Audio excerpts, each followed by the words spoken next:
SMG Word Daily with Father Jason. We are on the 35th SMG Word for our Lenten journey, ika-35 wika sa panahon ng Kwaresma. At pinili natin ang salitang Griego na hamartia or sin, kasalanan. Sa ating ebanghelyo ngayon, sinabi ni Jesus sa mga nakikinig sa Kanya, "You will die in your sins." Mamamatay kayo sa inyong hamartia. Ang madalas na pangunawa natin sa kasalanan ay sa mga bagay na masama na ginagawa natin, mga pag-iisip na hindi kaaya-aya sa mata ng Panginoon.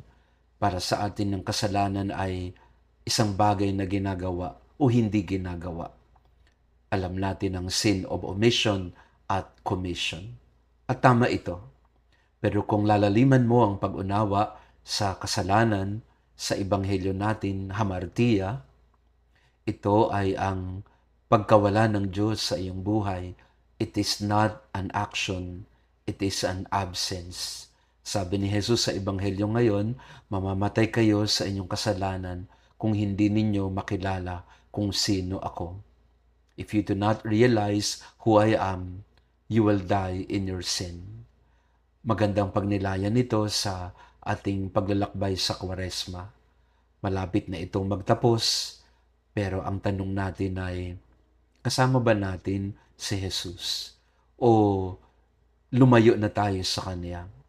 Tinapon na tayo ng diablo palayo sa Kanya.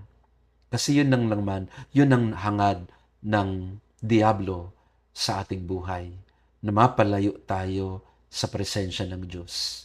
Ang hamartia ay ang kawalan ng Diyos sa iyong buhay, ang pagkawala ng presensya at grasya ng Diyos sa ating buhay at sa ating paglalakbay.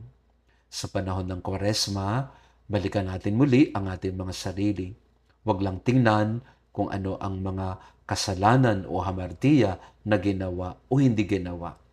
Mas magandang tingnan, kasama ba natin ng Diyos o iniwanan natin siya sa ating buhay?